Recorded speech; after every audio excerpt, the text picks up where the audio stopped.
Who watches The Watchmen? We did. We watched all of it. On this episode of Moving Panels, we discuss Watchmen.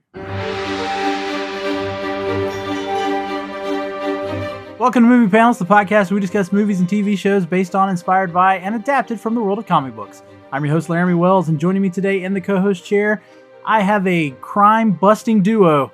First, from the frozen tundra of Alaska, he is as sharp as Ozymandias and works through the details like Rorschach. Our own Arctic Watchman, please welcome Chad Smith. Hopefully I just don't have the hang-ups that Rorschach does. We'll be all right. But. Or the evil thoughts that Ozymandias does. Yeah. And also, with a depth of knowledge reminiscent of Dr. Manhattan, he confronts the complexities of pop culture like the comedian from Pop Culture Roulette. It's Nicholas Pepin. Oh, I don't know if I want to be compared to the comedian too much. I mean, are there really many of these you want to be compared to? I like how he gave us both somebody who survives and someone who is murdered. So, well, yeah. And as you said, there's not a lot of people in this book I want to be identified with. So, I mean, that was Alan Moore's whole point. Was you really don't want to be these people. And there's the episode. So, thanks, guys. yeah. For Moving Panels, I'm like, yeah. And you said this would take forever. Oh yeah. Look, it's a almost 3-hour movie, and then I didn't, but I own the ultimate cut, and I almost chose to watch it for this, and that it's like the Snyder cut. I mean, it's a 4-hour movie with the Tales of the Black Freighter cut into it like the comic book does. Yeah. But yeah, here we are in our March Madness. We are talking Watchmen, and today we are going to break down the Zack Snyder movie, if you will. I guess whatever. But I actually want to ask this question, and I'll let Nicholas answer first. Did you know the movie before the comic, or had you known the comic? I can't remember the exact order in which I read The Watchmen. I know I read it before I saw the movie, but I don't remember if I read it because I knew the movie was coming or because it was one of those like, this is, it's on Time's best list and it's on, it's referred to as just like not just a great comic novel or a great graphic novel. It's people refer to it as a great novel. So I've known about it for a long time. I just don't remember if because I was in the comics I read it, or I was like, oh, hey, they're finally making the movie. I should read it before I go see it.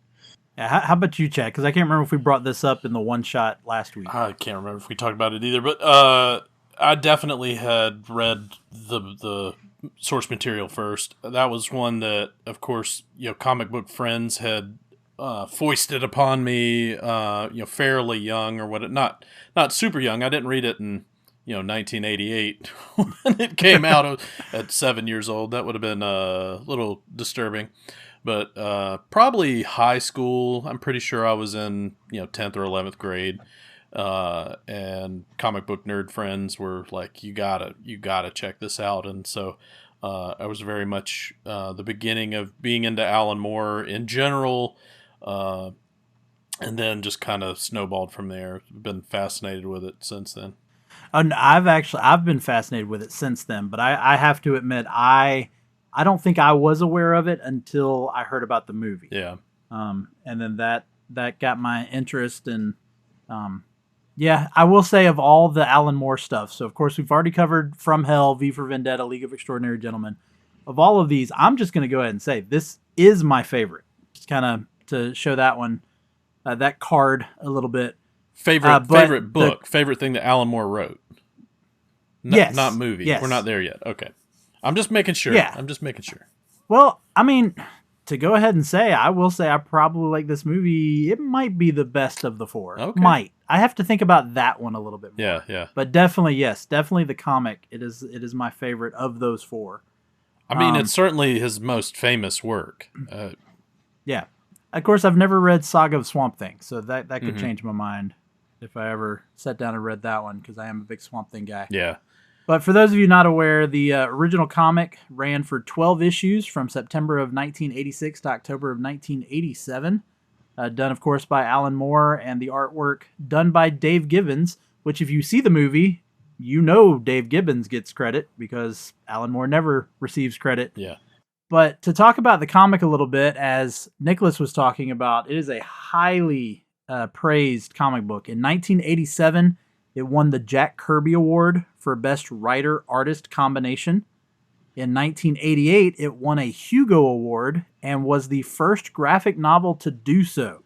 In fact, another graphic novel would not win that award until 20 years later. And according to Gibbons, Moore took that award and placed it upside down in his garden to use as a bird table. Why is that not shocking at all? Yeah, heard any of our past conversations. And that's, I mean, that, obviously I don't know when he actually did that, but he received that award before his falling out with DC. If it was that close, because it wasn't until... I don't know. I didn't see a date for that. That's but the falling out didn't happen until later because, not to get into the weeds too much right off the bat, but it had to be in print for a year and then out of print for a year for it to slip over to Alan Moore's ownership, and it was only when DC decided to continue to print it indefinitely that made Alan Moore super mad, and he took his toys and went home. Doesn't take a lot to make Alan Moore super mad, though. No, not really. He's super mad about this one, though. Like, there are other things that he's just grumpy about. He's like, absolutely not. I hate DC. Those guys can all die. And you're like, okay, buddy. Like, I watched a few Alan Moore interview videos today, like the short ones, and that man, I think he just gets out of bed and thinks of like, what can I be angry about today, and how crotchety can I be about it? Like, I mean, on the upside, it turns into fantastic art. So, I mean, oh yeah, you can't deny his talent. We're all the recipients of Alan Moore's grumpy old manness. So, absolutely. And then in 2005, Time Magazine named it as one of the 100 best English language novels of all time. Yeah. So not comic book, not just novel in general. But let's follow through how this movie came to be, because this was a fascinating story as I delved into the research.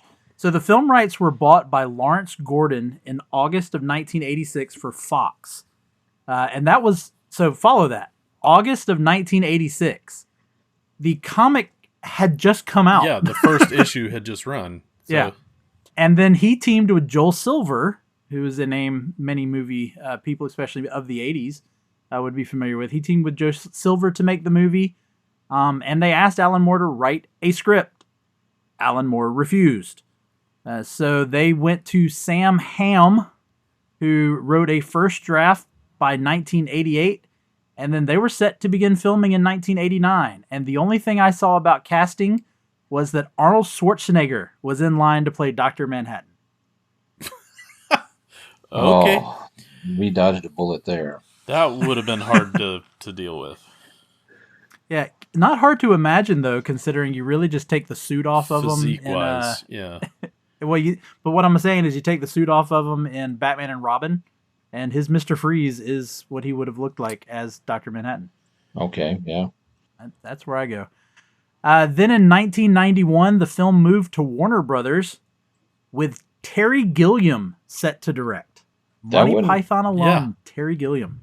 Okay. If you've ever seen Brazil or some of the other stuff that he's done, he maybe would have been a filmmaker who could have handled the material. I think so as well. Yeah, he's I think if very intelligent. If they had been able to pull this off, I think it could have. I don't know if he could have pulled it off in that era with the limited technology they had, but of anybody attached to it, Terry Gilliam could have done it. So according to what I read, Arnold was still attached as Dr. Manhattan. Richard Gere was considered for Night Owl. Robin Williams for Rorschach. Okay. And for the 80s, that would have been a really turn on, or 91 even. That would have been a real turn for him.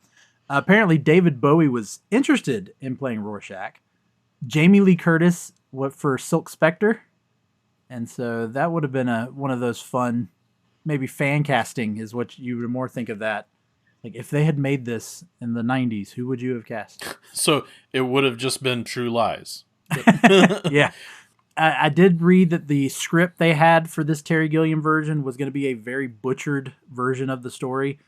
The comedian's death was going to be nothing but a mere mention. There was going to be nothing about the past with the Minutemen.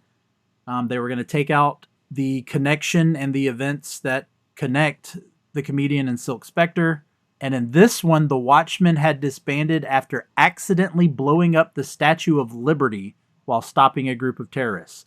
So I assumed they were going to get rid of the whole Keene Act thing and instead make it this would be the reason why you didn't have them anymore. That might be the most 80s movie I've ever heard of.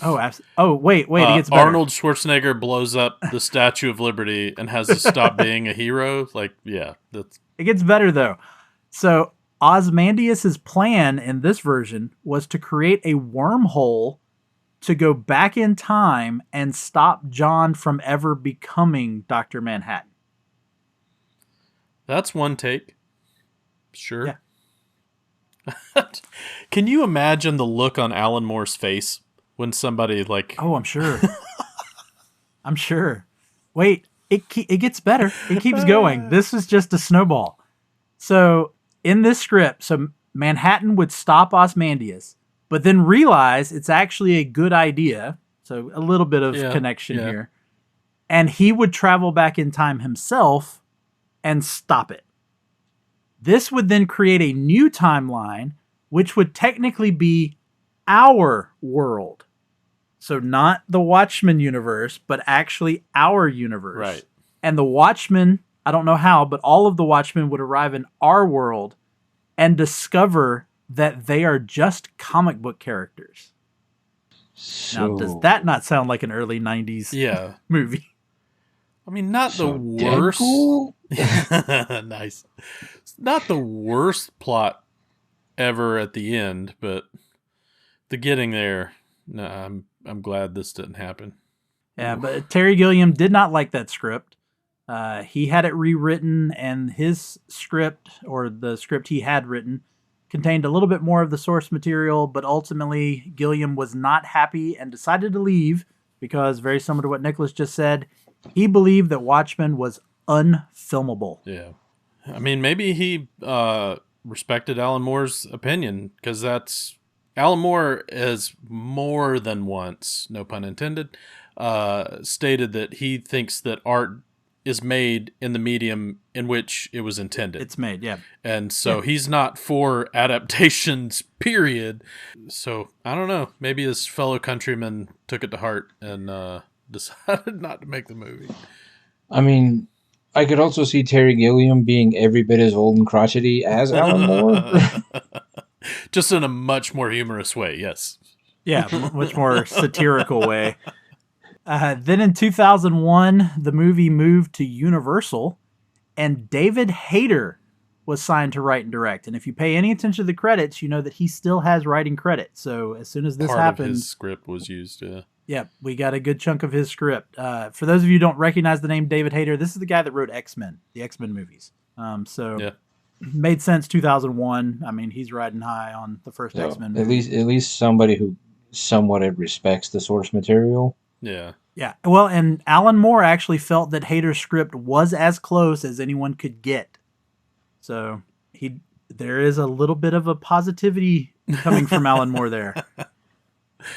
Hey, it's all right. That's what it's all right. That's how I see Alan Moore taking that. So some casting that I found out in this one was they wanted, I didn't hear that he agreed, but they wanted Denzel Washington as Dr. Manhattan and John Cusack as Night Owl. Oh, no, I'm a huge John Cusack fan, but that would have been terrible. The movie then moved to Revolution Studios, and Hayter was still a part of it, and he actually shot test footage. And last week, I can't remember if we talked about this on air, but I know, Chad, you and I talked about watching this test footage. Yeah. Ray Stevenson, who would later go on to play the Punisher in Warzone, would play Rorschach, and Ian Glenn would play Night Owl. And they do the scene where Daniel arrives at his apartment to find Rorschach eating beans, and they do that whole thing. I did find out, though, that Daniel Craig was supposed to be Rorschach for that screen test, but he didn't show up for the shoot. So I guess Ray Stevens just happened to be nearby. Yeah. I didn't quite understand. had a bad feeling about it. But again, I know, Chad, I know you've seen that test footage. Yeah. What were your thoughts of that test footage? I mean, it's just a line that they should have never translated. While I feel like it more or less works on the comic page, like human bean juice doesn't really work on real people speaking that out loud. Made it into this version too, though. Made it into the final version as well. Yep. But yeah, you can find this test footage on YouTube. So if you're interested to see what this early version of what the Watchmen potentially could have been before Zack Snyder, you should check that out. It's then continued to bounce around, made it to Paramount, where Darren Aronofsky was set to direct, and that lasted a week. Nice. He then decided to move on so that he could direct The Fountain. Anybody remember that one? I choose not to. I think I saw that one once, and I was like, "Yep, that's enough." That could have been interesting, though. Aronofsky is an interesting artist, but not to take anything away from Zack Snyder. He's also kind of an auteur, but it was then considered to get Tim Burton to direct. Tim Burton, of course, probably would have brought. This was more me just guessing. Probably would have brought Johnny Depp on to be Rorschach. Well, and Helena Bonham Carter would have been Silk Spectre, so possibly. Well, actually, I think she may have been the first Silk Spectre, though. Oh, yeah, Mom, okay, yeah. Oof. But Tim Burton moved on so that he could direct Sweeney Todd, and then Paul Greengrass joined in 2004, right after he directed The Bourne Supremacy, and then he was in. They set a release date for 2006. A website was created with a teaser for the movie. And in Paul Greengrass's version, here's the cast that we could have had. Jude Law as Ozymandias, Joaquin Phoenix as Night Owl, Hilary Swank as Silk Spectre, and Ron Perlman, Hellboy himself, as the comedian. Surprisingly, I can see all of those. Like, that cast doesn't necessarily not work, especially Jude Law's Ozymandias. Like that, Jude Law as Ozymandias. That makes sense. That one works. definitely works. I don't really Joaquin like Phoenix all that much. So, he's a wild card in any given role he's given. It could have been fantastic, or it could have been what just happened. Like that one goes either way. Yeah, I think Ron Perlman as the comedian would have been pretty good too. Yeah, I agree. He pulls off a good 5 o'clock shadow, so that works pretty well.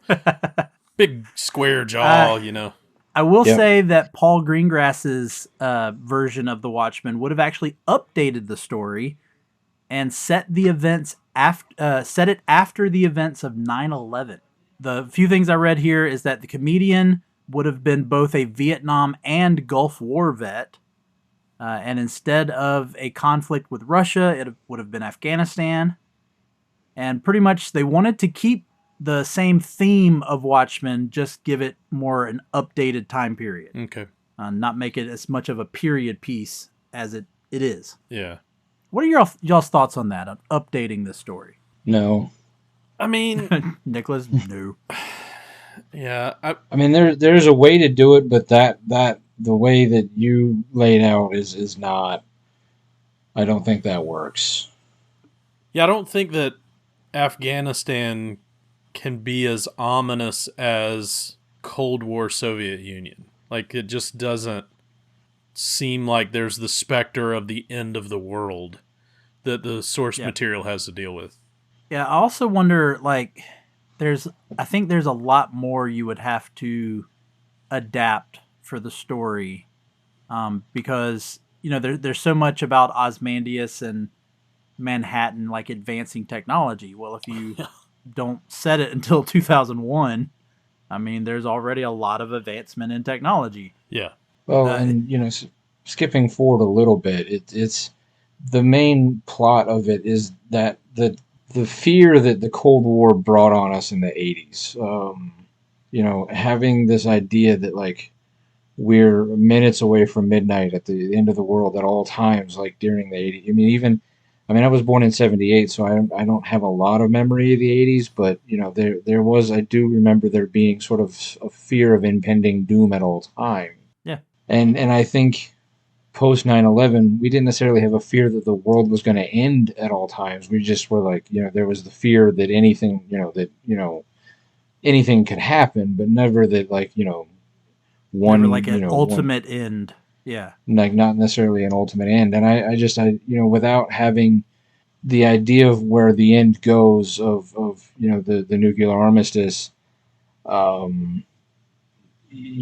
think you take away part of where he's going with this without having the end of the world type event that you have to be afraid of. Yeah. No, I agree with that. That's I do think that there is a cool symmetry that we were once again dealing with Afghanistan, because that is a centerpiece of the escalated war in Watchmen, in Alan Moore's work, that the Soviet invasion of Afghanistan was spilling over into Pakistan, and the U.S. was going to have to do something about it and all that kind of stuff. So, Well, ultimately, Paramount decided to abandon Paul Greengrass's Watchmen because it was starting to cost too much.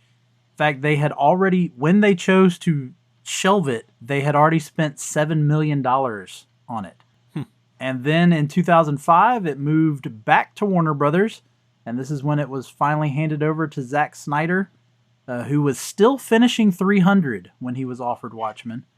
I did and remember that's that. the movie we got. And that, yeah, Zack Snyder also made it very clear that he directed 300 in this movie by hiding the number 300 in several places of the movie. Before you move on, what was the body count, studio-wise? How many did it pass through? Oh, how many different versions? How many reiterations? I didn't even count. So let's see. We had 6? Fox, and then Warner Brothers, and then Universal, Revolution Studios, Paramount, and then back to Warner Bros. So 5 until we settled on the 6th, which was Snyder. Nice. Which Paramount still held on to something, because their logo is still at the beginning. Didn't even catch that. Paramount, That's funny. Paramount held on to something. I did notice that. One of those weird things where they've got like one of the characters or something. Yeah, or maybe it was because weren't they were the ones that brought in Hader? Oh yeah. No, Universal brought in Hader. So I don't even know. So nothing makes sense. I don't know. Like an Alan Moore story, nothing makes sense. But the movie was released finally March 6th of 2009. So now my question is when did you first see it? I saw this one in the theaters. I was a pretty big Watchmen fan already and was very interested in it. Had seen 300 and loved that, so it was right in the wheelhouse, so I definitely went to theaters for that one. Oh yeah, I'm fairly certain that with my group of friends we saw it opening weekend. Yeah, I think the same for me. I'm pretty sure I saw this one in theaters. I will say I think I saw it in theaters, but again, I was not familiar with the graphic novel at the time, so I didn't connect with it as much as I do now. Mm-hmm. Now that I've read it and looked into it a little bit more. But I definitely saw it in theaters. All right, so let's go ahead and jump into the characters. But I do want to first talk about the cast. So we've talked about all these names that potentially could have been in these previous movies, and I have more as we'll talk about each one of these. But Snyder didn't want big name stars. He felt that it would distract the audience, and I've actually always agreed with that when it comes to stuff like this. No one knew who Hugh Jackman was before he played Wolverine, really. So kind of gives you an example there. Although it can work. It worked for Robert Downey Jr.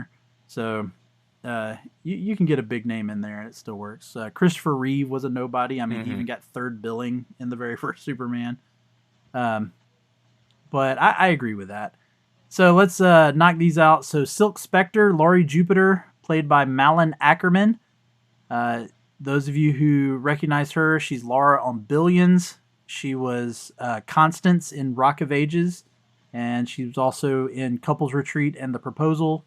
Before, though, because again, not a big name, so before Watchmen, pretty much the only things you probably had seen her in was Harold and Kumar Go to White Castle and The Heartbreak Kid with Ben Stiller. Yeah, both classics. But we already talked about Hilary Swank was one of the people that were considered. I also read that Natalie Portman, Rachel Weisz, Jennifer Connelly, and Jessica Alba were all on the short list. Any of those you think could have worked? Yeah, I don't know. I mean, after Jessica Alba, oh, good grief. Rachel Weisz's run as the mom of Black Widow, maybe I could see it a little bit more, but no, none of those really stood out. And I mean, Jessica Alba would have already played Sue Storm, right? So that would have been a little weird. Next up, we got Dr. Manhattan. John Osterman, played brilliantly, I am going to say. Go ahead and say it, by Billy Crudup. Those of you who recognize Billy Crudup, he played Henry Allen in the Justice League, Zack Snyder's Justice League. He was also Orem in Alien Covenant. But before Watchmen, you get my little pun there, before Watchmen. Before Watchmen, he had been in the movie Big Fish, Almost Famous, which probably a lot of people recognized him from. Mm-hmm. And then I totally forgot that he was in Sleepers, which is a movie I actually really like. Yeah. But I had totally forgotten that he was one of the main characters in Sleepers. I feel like he, unfortunately, is one of those actors that just gets forgotten a lot, though. Yeah. Like, he's that good. He just... He is. So I will say that, and this might sound weird, and feel free to make fun of me for this. I think he sometimes gets confused for Henry Thomas, too. That's fair. Yeah. Elliot from E.T. I just think that they look very similar. Mm-hmm. Apparently, and this is from the Zack Snyder version, apparently the role was offered to Keanu Reeves, but he passed. Wow. Thankfully. Yeah. Yeah. I don't know about that. I love Keanu, but I don't know about him playing Dr. Manhattan. Especially at that time. Then we got Ozymandias, Adrian Veidt. How do you pronounce that? Veidt. Mm-hmm. I feel like it's said a couple of different ways throughout the movie. Snyder did want Jude Law, who we mentioned earlier. Tom Cruise actually lobbied for it. Like, he was interested. But it ultimately went to Matthew Goode, who continued on doing another comic book thing. He played Morton in The Kingsman. And Bethany, as well as some of our female listeners, will recognize him maybe as Henry Talbot from Downton Abbey. But before Watchmen, the only thing I could find that I recognized him from was Chasing Liberty, where he dates the president's daughter. Never even heard of it, if I'm being 100% honest. Of all the cast members of this movie, he's the one that I'm the least familiar with. Like, before or after. I agree. Yeah. Yeah, like I said, when I went to look, when I saw that he was the guy from Downton Abbey, I was like, okay, yeah, I think I did from where Bethany's watched it. I have seen him on Downton Abbey. But yeah, Chasing Liberty, I think I saw that movie once. That was the one where Mandy Moore plays the president's daughter. Let's go back, though, to Tom Cruise as Adrian Veidt. Yes, but again, that was Tom Cruise wanting to play it. Right. Yeah. Two things there. Just no, I don't want to see that movie. But B, who was the person who told Tom Cruise no? Like, that's kind of be a fly on the wall. I guess it would be Zack Snyder. Yeah. I would assume Zack Snyder. It's pretty wild. I'm trying to say it in a way that I can say it on this podcast because on my part, the testicular fortitude of Zack Snyder to say no to Tom Cruise. Yeah. Yeah. I mean, hey. Now, I do want to ask, since we're stopped here talking about Ozymandias. So apparently I read that the costume, which we finally see him in towards the end, really more so, was apparently supposed to be a nod to the Shoemaker Batman suit. Because he even has nipples. Right. How much of that's true, I don't know. Yeah. Then we have another probably perfect casting of Rorschach, Walter Kovacs, as played by Jackie Earle Haley. who was actually a fan of the comic and was very eager to play the part. In fact, when he auditioned via a video where he actually wore his own Rorschach costume. Like, I guess a homemade cosplay type thing that he put together. People may recognize Jackie Earle Haley as the Terror on the Tick, the Amazon Prime The Tick. He also did another comic book thing. He was Odin on Preacher and Guerrero on Human Target. All three comic book things. I will unfortunately mention he was also Freddy Krueger in the Nightmare on Elm Street remake. Yeah. That's a downside. But that wasn't his before fault. Watchmen. Wait. No. Before Watchmen, he was in a movie called Little Children, which he actually was nominated for an Oscar, which I did not know he had ever been nominated for an Oscar, but found that out. And I also found out that he's been acting for quite a while because as a kid, he was Kelly Leak in the original Bad News Bears. Oh, nice.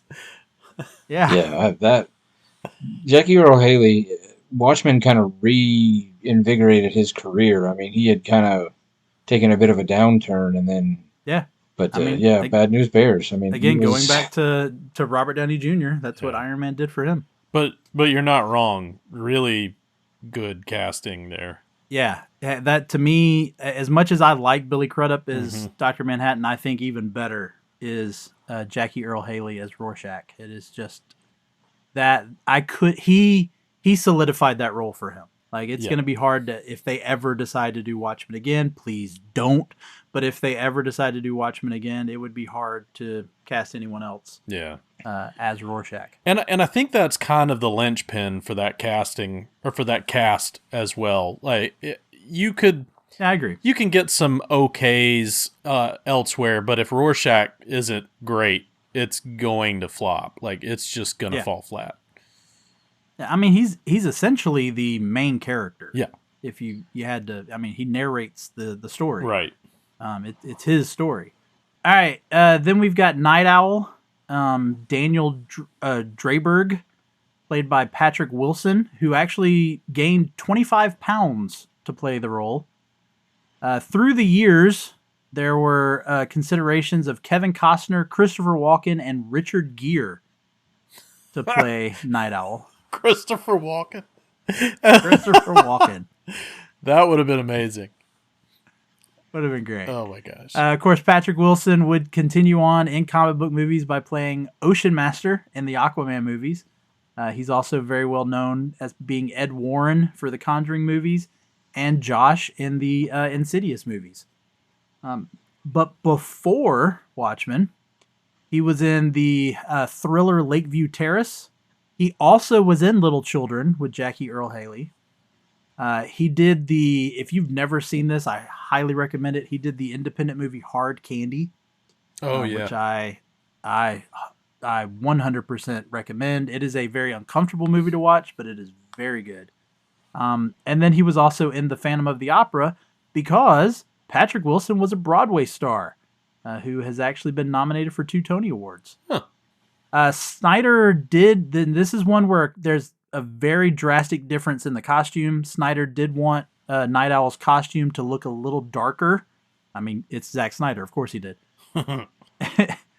And he is more confident than he is in the comics. So a little bit change of the character, I thought, as well. Yeah. The Night Owl in the comic, I don't think is as confident as Patrick Wilson portrays him. Yeah, at least not until he hooks up with Silk Spectre anyways.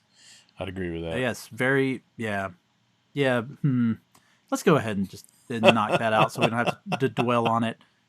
That is the most uncomfortable love scene, if you want to call it a love scene. We're going to be family friendly as best we can. The movie or it's so awkward. Yeah. The movie. I'm talking about the movie. Yeah. Yeah, I mean, it's a film full of awkward, not family-friendly moments. So, no, this is 100% not a family-friendly movie, but we're trying to be a family-friendly podcast. Yep. That's why I framed it that way. I read an article that referred to that scene as the most awkward well, as you said, love scene in all movie history.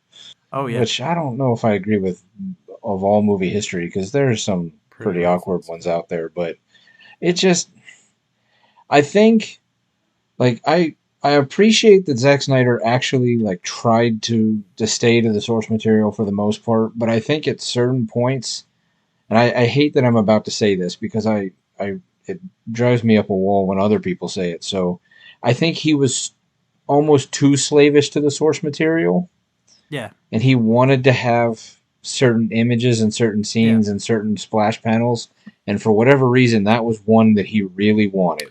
Well, I think if he had stuck to the source material entirely, then maybe would have worked. But I think like what Laramie's talking about kind of backfires. If he Hmm. had been the guy, like the down on his luck, aw shucks guy that you got in the comic book, then that, you kind of believe the awkwardness, but that's not how that role was played. So it really No, doesn't translate well. and I think Snyder elaborated too much Hmm. from the source material Yeah. especially when, and which he did for a lot of scenes, which we'll get into a little bit later. But yeah, let's move on to the comedian Edward Blake, played by Jeffrey Dean Morgan. Of course, people now more connect him as Negan from The Walking Dead. He's also done other comic book stuff. He was Clay in The Losers, and some people may forget that he was Thomas Wayne in Zack Hmm. Snyder's Batman v Superman, and he was even in Jonah Hex. For those of you who remember that movie, he had Didn't a small part didn't we that he's see actually uncredited. didn't we see that in the theater together? We may Uh, have, I've tried to block it out, but I'm sorry. as many people do. But before Watchmen, he was known from the only really movie I recognized was P.S. I Love You, and then he was in a whole bunch of TV shows. yeah. So you probably saw him in like an episode of this or an episode of that. Of course, later he would be, the dad in Supernatural. Jeffrey Dean Morgan, I found out, felt that the comedian in the comic wasn't really a bad guy. And so they wanted to change that. He and Snyder wanted to change that for the movie and kind of make him more of a bad guy. Do y'all agree with that? I don't understand how you can read that comic and not think of the comedian as at least completely Yeah. amoral, if not the bad guy. Well, I think I mean, it's a very Alan Moore thing to do. Like, even the bad guy isn't really, it's not black and white. You know what I mean? Like, he's Yeah. just the guy who is very much a realist, is the way Moore paints him. And you get kind of the best look at him weirdly through Dr. Manhattan when he's describing meeting him and, that sort of thing. And then he gets a glowing review from Rorschach, who's like, yeah, he's the only guy who got it. The rest of them went soft, but Yeah. so you get you get a couple of perspectives yeah. through the book. But I mean, you're talking about Alan Moore's interpretation. I mean, Alan Moore intended Rorschach to not be a Right. likable character at all. But that's kind of what I'm saying. it- Like, yeah. there's no good and bad in Alan Oh Moore's no, we've talked about universe. Like, before that Alan Moore cannot write a sympathetic character. like, like period. yeah. He definitely shows how there are flaws in everyone, Yeah. and more probably more so than others with Watchmen. Yeah, So let's just run through. To your point though about him not being like Nicholas was saying, he's clearly not a good dude. Like in the book, like I don't know how Jeffrey Dean Morgan was like, we should ratchet that up because he's a rapist, a murderer, a war criminal. Kind of goes along with Veet at the end if you read into that. Like it's a bizarre mix. All right, let's run through, since we're at the comedian. Let's run through all of the Minutemen. So we got Silk Spectre, the original Silk Spectre, Sally Jupiter, played by Carla Gugino. Always have a hard time with that last name. The original Night Owl, Hollis Mason, played by Stephen McHattie. Dollar Bill was played by Dan Payne. Mothman was played by Niall Matter. The Silhouette was played by, I'm going to butcher this one, Apollonina Vanova, who Snyder would then bring back because she played Nadira in Man of Steel, the female second to General Zod. Mm-hmm. Then we got Hooded Justice, played by Glenn Ennis, who I found out he's just a stuntman, which makes sense because they needed someone with a pretty good size to him. Captain Metropolis, also played by a stuntman, Daryl Sheeler. And then I had to throw in Moloch, played by the great Matt Frewer. Although I do want to ask a question about him really quick. Why does he have pointy ears? I don't know if they ever bother to point that out in the source material, and they definitely don't point it out in the movie. Yeah, I think he's just supposed to be a weird-looking dude. I don't know. Yeah, I didn't get it. All right, so again, just hitting all those really quick, just to go through all those characters. But let me go ahead and ask the question: who do you want to see again, and who do you wish would end up splattered across the snow? Ooh.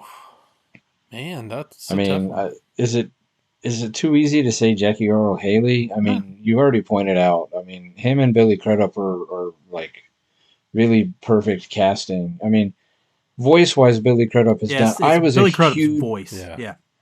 I was a huge fan of him in Big Fish and Almost Famous, and like he does bring quality to pretty much everything he's in. Jackie Earle Haley kind of reinvented his career with this. I mean, for just lack of, I don't think he necessarily played the character very well. I don't know who would have done it better. Definitely not Tom Cruise, but Matthew Good. Okay. Like I had a hard time buying him as like the world's smartest man and the world's fastest man, and like he just. Yeah, I probably would go along with that.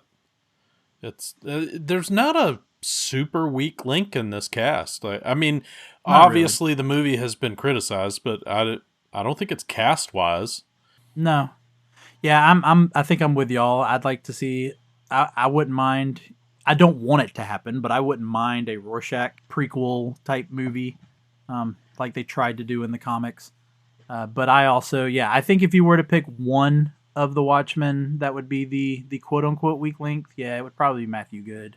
But I don't really think that's a fault on him. I think it's just really, again, you're trying to film the unfilmable. Well, is what is happening, and you're trying to, you're dealing with characters that were written to be unlikable. Alan Moore, obviously takes Ozymandias and kind of makes him a caricature of that role to begin with. Like, yes, he's the world's smartest man, blah blah blah blah, but like his dialogue toward the end is all pretty pathetic. He goes German, yeah. But I mean, he's even asking Dr. Manhattan, like, did I do the right thing? And he for all of his strength, like he turns into kind of this like unsure, insecure character. So it was going to be a hard role to do well to begin with. Now playing on a cell phone near you, a show for all the manly men out there, where guys talk about their favorite movies and what they can teach us about being a man, featuring the coolest guests, Murder somebody is not like killing an ant. the most gratifying laughs, It's Tombstone, what can I say? and a fresh take on movies like you've never heard before. This will be the thing that gets written on his proverbial tombstone. We aren't here to criticize the movies you love, but to praise them for how they apply to our lives as husbands, fathers, and really all men in general. So buckle up your seatbelts, because Manly Movies is here. Subscribe on iTunes, Spotify, or your other favorite podcast catcher. And remember, man up. All right, so let's get into we'll call it the movie panel section, but we're just kind of going to break down the movie and compare it to. I actually broke this down into what do we think the movie did better than the book, if anything, and where do we think the movie failed. So let's go ahead and start with what we think the movie did better, or is there anything in the movie that you think actually worked? I'm going to give one of mine first. The opening title sequence. Oh man, yeah. I love the opening title sequence because it allows the audience to actually come into the universe and actually see, okay, this is an altered timeline where some events happen the way they were supposed to. Some events are slightly different because the Watchmen and Dr. Manhattan and all that exist.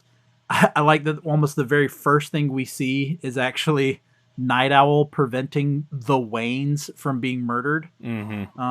Which is weird because then there's a Batman poster behind him for the comic book. So I'm going, wait, they're in Gotham because there's a sign that indicates it's the Gotham Opera House. And then that's clearly Thomas and Martha Wayne because she's got the pearls and all. So it was very confusing, but I still like how they went through all that. I also like that they just go ahead. It's implied in the comic, but I like how the movie just goes ahead and says the comedian is the second shooter on the grassy knoll for JFK. But anything? I got a couple more, but I want to see if what y'all think. Anything you think the movie actually does well in telling the story? Not necessarily better. I guess I probably should have worded it different. Not necessarily better, but there are two things that I think it does marginally better. Both of them could be on the controversial side of things. One, I didn't watch the ultimate cut. I only have the director's cut, so I like that they dropped the Tales of the Black Freighter thing altogether. I felt in reading the book like it really was always distracting and in the way, and never felt like it should be there. And then this is where you both are probably going to kill me and kick me off the cast, but I like the ending of the movie better. So I want to actually talk about the ending separate. Okay. So yeah, and the Tales from the Black Freighter, I'll go ahead and plug that is next week's episode. So we are going to talk in depth about Tales of the Black Freighter. But I'm not saying I'm disagreeing with anything you're about to say or anything, but I know the ending has to be its own topic. Okay. So we're gonna save the ending for later. All right, then we're done with my two things. How about you, Chad? Was there anything? I think it builds well on the visuals, which has always been a Zack Snyder strong suit. I mean, he makes like gorgeous, dark, velvety movies. He does fight scenes incredibly well. I mean, I would argue the most memorable part of this movie is the comedian's murder. Like that stands out in your mind. It's an incredible visual. I have that one on my list. So, visually he tells a really, really good story. I think part of it, to Alan Moore's credit, is just that it doesn't adapt well. It is the time it takes to get into this story and understand where each of these characters come from. Even in a 4-hour ultimate cut, you're just not going to be able to get there. Now, if HBO had the legs to do this as a miniseries, as they tried to make a new one of, maybe. Like, I feel like if you'd had 12 hours to tell this story, you could have done it justice. But actually do like each comic is its own episode. But I don't feel like you get the character development. As good as a lot of the acting is, you still don't understand just how destroyed of a human being Rorschach is. Like, he is a absolute mess. So, that would be, my base criticism without getting into specific plot points that changed or something. Well, I will say a few little things that I pointed out that I actually thought the movie improved on. Or did a good job with. I did put the comedian's murder. I like that because in the comic, the comedian just gets owned by Ozymandias. I did like that in the movie he does put up a fight because he would put up a fight. I don't care that he's what's supposed to be 67 years old at the time. He'd still put up a fight. I did get a kick out of they did change the scene where Ozymandias is told about the comedian's murder. In the comic, Rorschach is the one who delivers the information. And then he actually makes fun of Ozymandias for making the action figures. Whereas in the movie, Night Owl is just kind of giddy over the action figures. And he's he's the one that tells Ozymandias. Which I'm like, you got to do that in the movie because you want to sell action figures. So you don't want to have one of the main characters making fun of action figures. And then I also liked that with the cancer subplot that they have in both stories. The comic book, at least to my knowledge, and Chad, you may know better than I do, I don't think there's ever a mention about the fact that Lori shows no signs of cancer.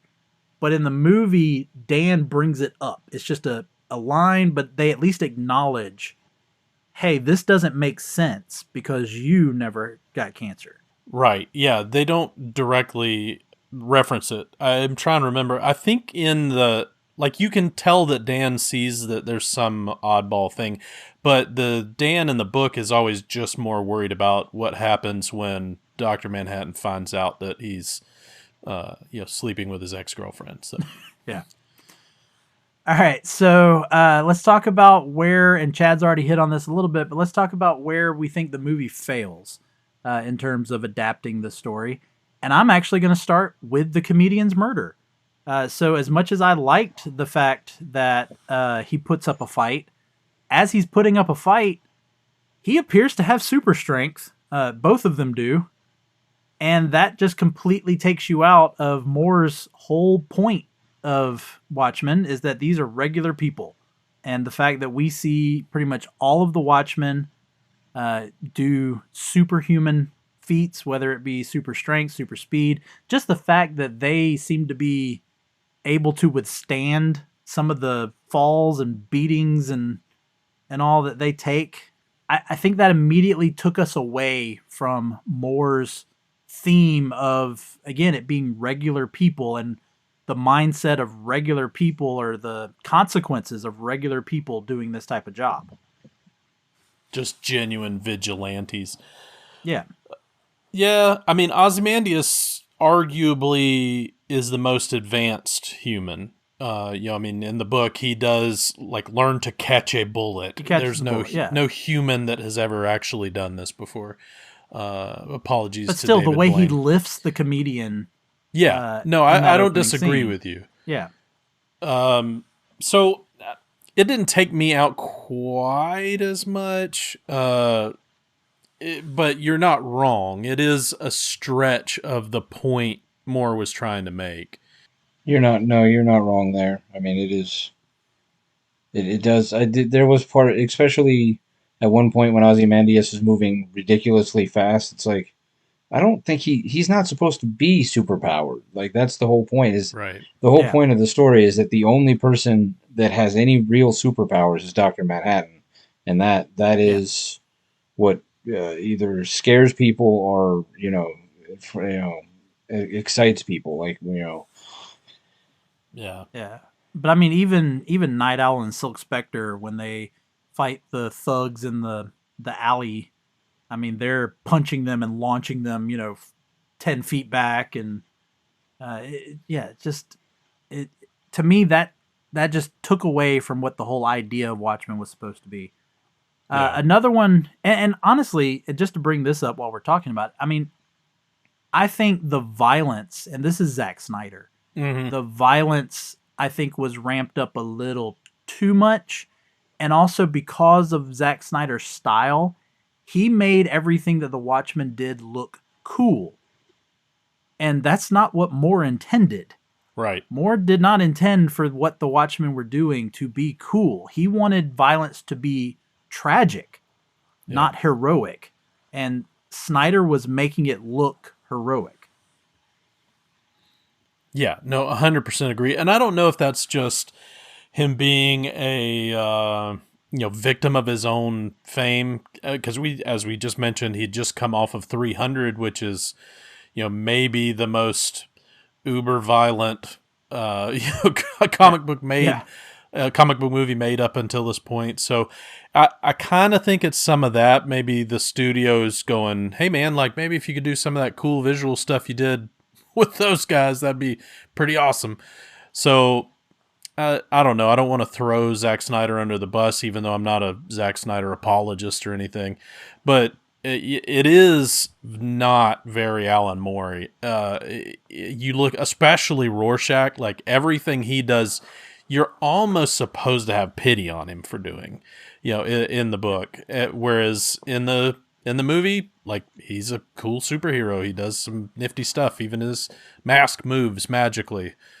But Yeah, I mean, I think that we've seen a group of people or people in general take the wrong message of Rorschach and turn him into a hero, kind of like when they watch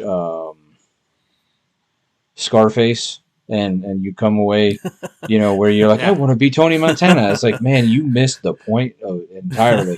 And I think because Rorschach comes off as so cool, and he's got such great one-liners, and like he just, he's Human being human juice. being juice. I think people miss the point and to for an exact comic book counterpart, Punisher. Like Punisher, people laud and hold up, and it's like that. I mean, he does the right thing, but he does it the wrong way. And it's and too many people, I think, get obsessed with the idea of like, oh, look, the Punisher's got the cool logo, Rorschach's got the cool mask, like he's got the cool lines. It's like, yeah, but you're not supposed to like really root for these characters, Yeah, and again, I mentioned this earlier. I mean, it's on record that Alan Moore has said he was shocked how much people connected with Rorschach. yeah, But he's I supposed will to be say, a parody of like what Yeah. happens if you watch, if for in our today's language, it's supposed to be people who watch too much Fox News. This is what you're going to turn out as. Like, that's more or less what Alan Moore was shooting for. and see, that's where I would separate him a little bit from like Frank Castle, the Punisher, or even Dexter Morgan, in terms of he's doing the right thing, but he's a killer in essence. They at least have, both Frank Castle and Dexter Morgan have kind of a moral code.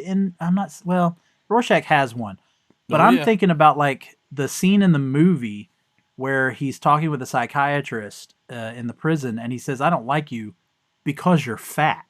Like, Rorschach's just not a good person.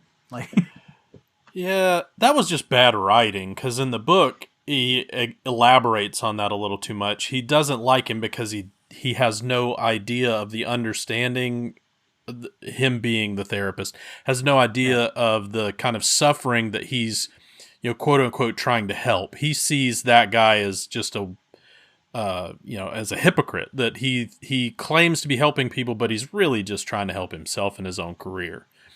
And so I think it was a poorly written line in the movie. well, with all that brings me to another moment with Rorschach that I think the uber violence that Zack Snyder put into it took away from this moment, and that is the child molester scene.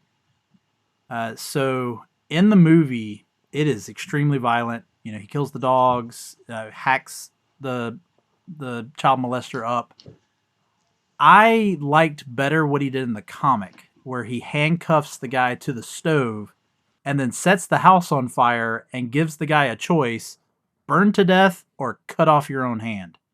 And to me, that is more Rorschach. I think making him overly violent maybe took away. I think he's a little bit more emotionless in his violence. He's a little bit more tactical in his violence, which they kind of show a little bit more when they're trying to break into his cell. He's just standing there waiting. Yeah. He knows exactly what he's going to do. And yeah, I just think, I think that they kind of messed up the character just a little bit by having him just be a little over violent, especially with the fact that it's not just the one slash with the cleaver. It's multiple slashes with the cleaver. Yeah. He's definitely taking out some aggression, and I just don't think Rorschach should have that aggression. Yeah, and he's kind of about choice in a weird way, like in a very demented way, obviously. But I agree with you. The Saul play in the book is a much better representation of his kind of ethical code. He's not, generally speaking, he's not a straight up murderer. Like, even in the when the whatever it is mob boss is trying to get at him in his cell, he doesn't actively attack. It's always, okay, man, if you want to do this, if you want to make some bad choices, here's the consequences. And so I agree with you. I think that's a poor writing that just leaned too hard into the uber violence. And I don't know if that was just, would this be kind of hard to film? I don't know. I don't know if they didn't want to set a house on fire if Warner Brothers didn't budget that or what. But all right, well, let's go ahead and let's talk about the ending. I wanted to point out that there were some connections to this ending. And now I'm talking about really the primary comic ending more so than I am the movie ending. But we'll talk about the differences in a minute. But first off, in January of 1951, the comic magazine Weird Science number 5 features a story called The Last War on Earth, and it was written by Harvey Kurtzman. And in that story, a scientist creates a fake threat by dropping a quote-unquote Martian bomb on an American suburb, killing, in this case, it's only like 300 people, but killing those people in order to save millions. But of course, which then unites the world against Mars. Mm-hmm. Of course, Weird Science had to have a twist at the end, just like Twilight Zone and all that. And the twist was that there really was life on Mars, and once they felt threatened by Earth, they attack. So, yeah. Had either one of you ever heard that? I'm just curious. No, I'd not heard of that one. That's interesting. All right. So the other one, which is really been mentioned to Alan Moore. Alan Moore has denied this, but people can't help but point out the connection because it is referenced, and that is The Outer Limits. So in season 1 of The Outer Limits, there is an episode called The Architects of Fear, which aired September 30th, 1963. And in that episode, a group of scientists decide that in order to save the world from nuclear attack, they must fake an alien invasion in order to unite humanity. And so experiments are conducted on one of the scientists, and they turn him into an alien. And that is how that one goes. It's a little bit more of a drama, I will say this. For those of you who've never watched The Outer Limits, they get a little bit more dramatic. But like I said, Moore originally denied it. However, Lynn Wein said that Moore knew. And when Lynn Wein wrote before Watchmen Ozymandias in 2012, he actually made it part of Ozymandias's inspiration was that episode. He actually wrote it into the story. But like I said, Moore, even though he denied it, it's referenced in the comic book. For those of you who saw the movie, at the end of the movie, we hear the opening to an episode of Outer Limits. So it definitely had to have been there. So I saw you nodding a lot, Chad. So you had heard that one before, I'm assuming? Yeah, I had. And I kind of fall on Alan Moore's side on this one because he's pretty upfront about when he stole something from somebody. You know what I mean? That's a stretch, but what he is and is not inspired by. So maybe subconsciously, but the idea of a false flag, is not exactly a new idea. Alan Moore never claimed to come up with the concept. So I just kind of think it was a story floating around in the back of his skull that had something to do with it. I mean, bringing a space octopus into the middle of squid, Manhattan, not octopus, squid. Yeah. Is pretty Outer Limits ish to begin with. So, all right. So let's go ahead and talk about it. What do we like better? Do we like the squid, octopus, whatever you want to call it?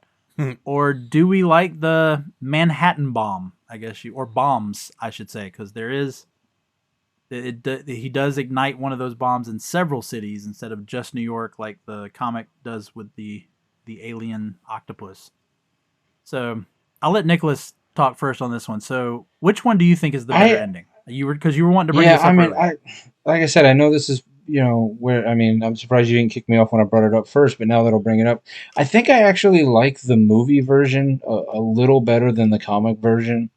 I think, I mean, from a perspective of humanity, I think being able to set off multiple bombs at the same time and then all tie them to Dr. Manhattan, therefore unifying the planet against one person instead of just this alien squid that they dropped off in the middle of New York. Like, I don't, like the rest of the world's not going to be like, oh, well, who cares?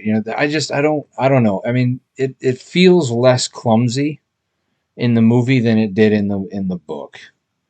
It's one of the rare things that I'm like, well, maybe. I mean, I'm not a Scott Snyder fan. Not Scott Snyder. That's an author, Zack Snyder. Zack I'm Snyder. not a Zack Snyder fan. Other than 300 and for the most part Watchmen, like I've really kind of disliked most movies that he's done. And so I will give him credit that I think to me this makes more sense.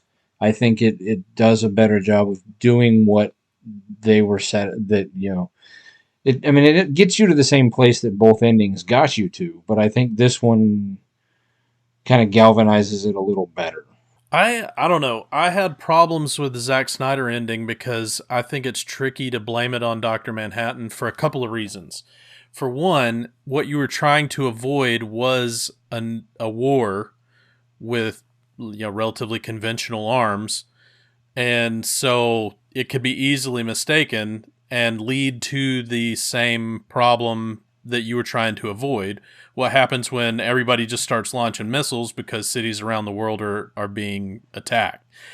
And I feel like Dr. Manhattan, he could just destroy the planet if he felt like it. Like if he really was, if all of a sudden he flipped a switch and was like, humanity's bad, they gotta go, he could just end it. So it limited Dr. Manhattan's capability and weirdly boxed that character in. It also makes him make the weird choice of accepting responsibility for it, which the comic doesn't do at all. He just has to not tattle on V. Yeah. And I think that Alan Moore's ending is clever in the sense of there's no way you can blame this on, the Soviet government or whatever. It's all of a sudden there is a very different other that is threatening us. And so, while a squid, materializing in the middle of buildings is a bizarre one, I find it less problematic just because, for the reasons already stated. It weirdly limits Dr. Manhattan / you'd have to draw a fine line for the dude who's sitting at the button about to launch some nukes. Yeah, I think I was really torn on this one myself. I think I do side with the movie just a little, and I think it's mainly just because of the squid aspect. It's just so bizarre. I like that. Well, one is just in telling a movie. Unlike the comic, we don't have the time to explain the squid. Right. To show how he's got all of these people on this deserted island coming up with these ideas, scientists and artists and all that. We don't have time for all of that. I do like also, I think maybe if Moore had made it so that it was multiple squids and not just one in New York, because as Nicholas is kind of saying, why would the Soviet Union care if it's only attacking America, so we're good. So I did like that the movie attacks multiple cities, which makes more sense to, like I said, for the world to unite.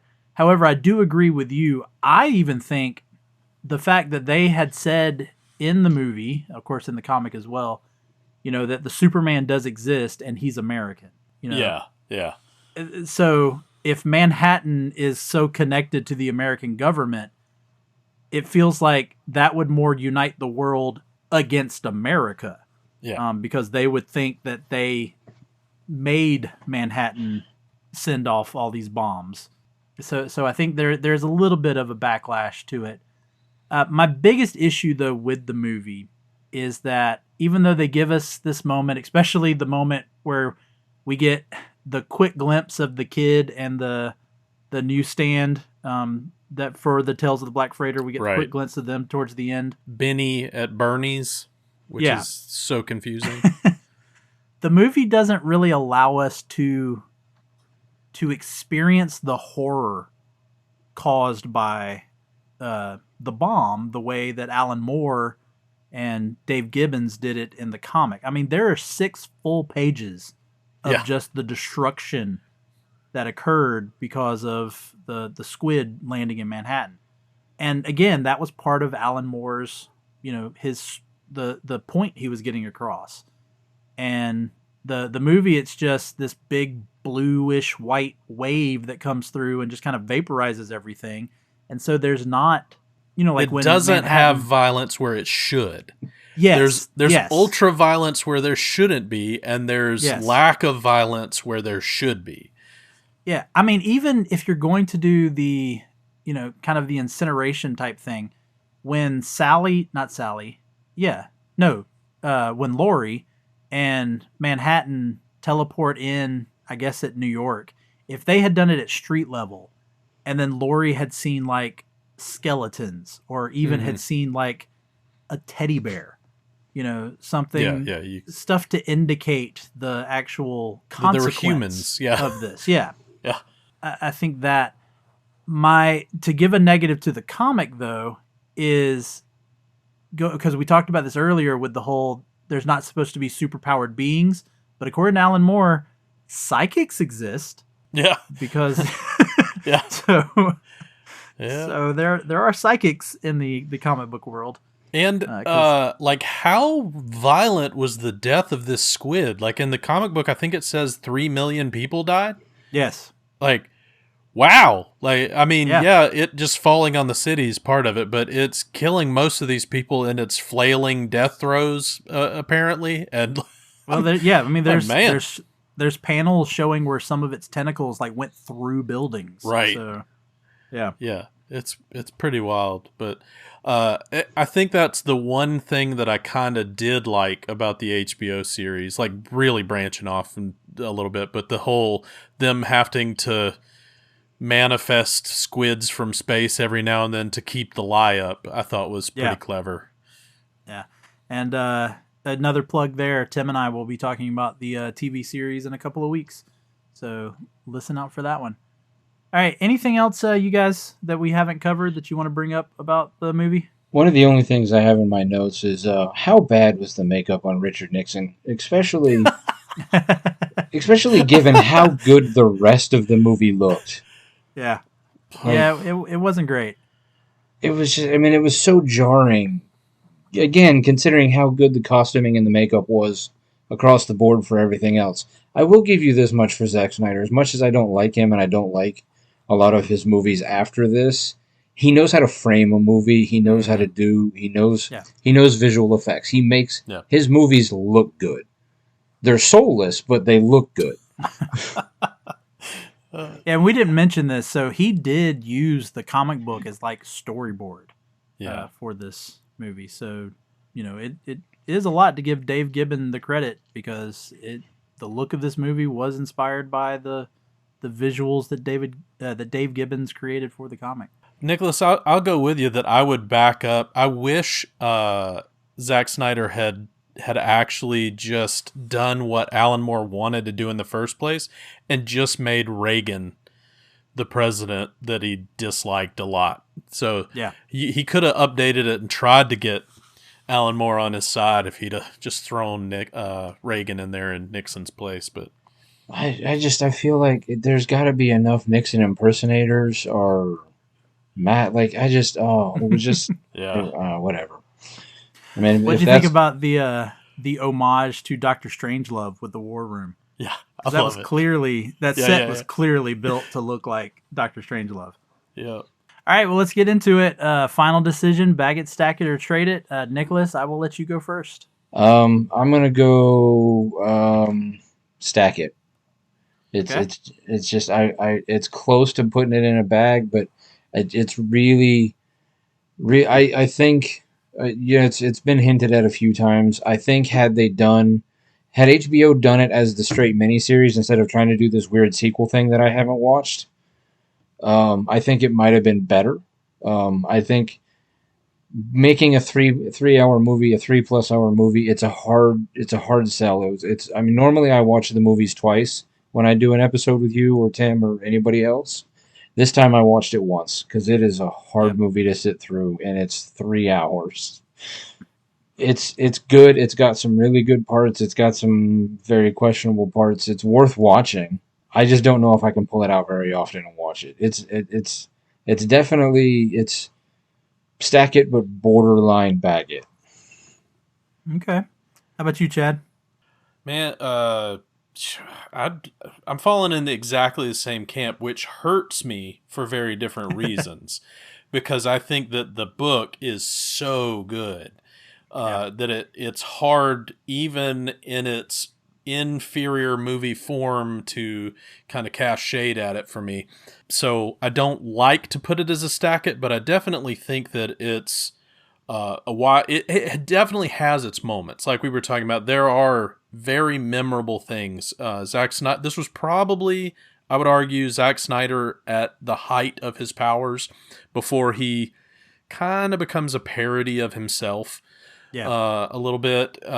He relied so heavily on the source material, and I don't think the ending is as bad as the hate that it gets by people like me who love the book and don't like how Zack Snyder changed it.